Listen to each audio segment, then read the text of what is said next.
I, Pranab Mukherjee, do swear in the name of God that I will faithfully execute the office of President of India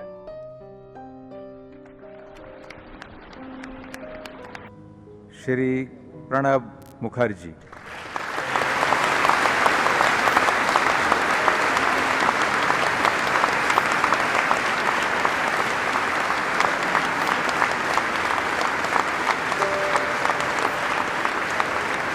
स्वागत प्रणाम।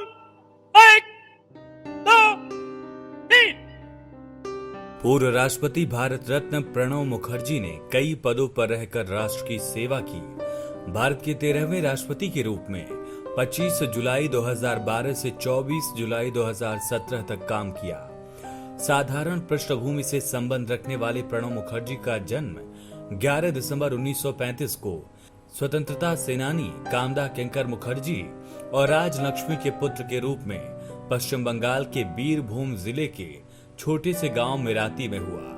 प्रणब दान इतिहास और राजनीति विज्ञान में 2 मास्टर डिग्री के साथ कोलकाता विश्वविद्यालय से कानून में स्नातक की डिग्री हासिल की।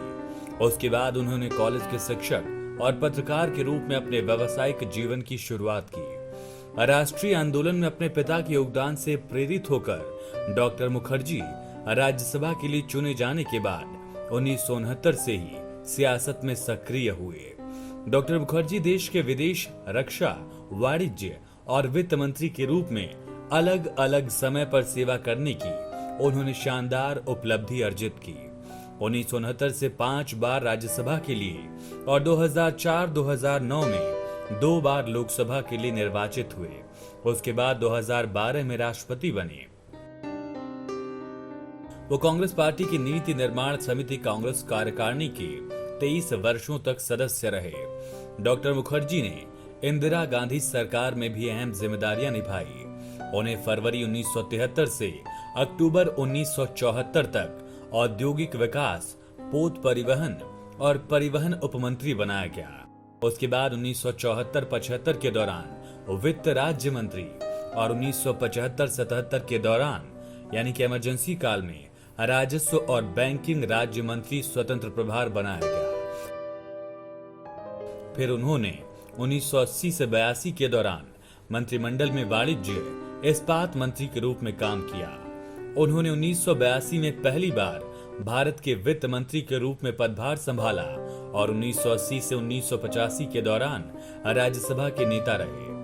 बाद में 1991 से 1996 तक योजना आयोग के उपाध्यक्ष के रूप में काम किया और साथ ही 1993 से 1995 तक वाणिज्य मंत्री, 1995 से 1996 तक विदेश मंत्री रहे। फिर यूपीए सरकार में उन्हें 2004 से 2006 तक रक्षा मंत्री और 2006 से 2009 तक एक बार फिर से विदेश मंत्री के रूप में काम किया। 2009 से 2012 तक दोबारा वित्त मंत्री बने। 2012 में राष्ट्रपति पद का चुनाव लड़ने के लिए इस्तीफा दिया।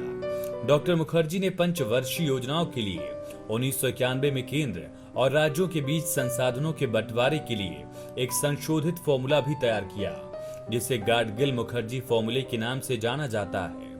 एक प्रखर वक्ता और विद्वान, मुखर्जी की बौद्धिक क्षमता और राजनीतिक कौशल के साथ अंतर्राष्ट्रीय संबंध, वित्तीय मामले और संसदीय प्रक्रिया के उत्कृष्ट ज्ञान की अत्यंत सराहना की जाती है।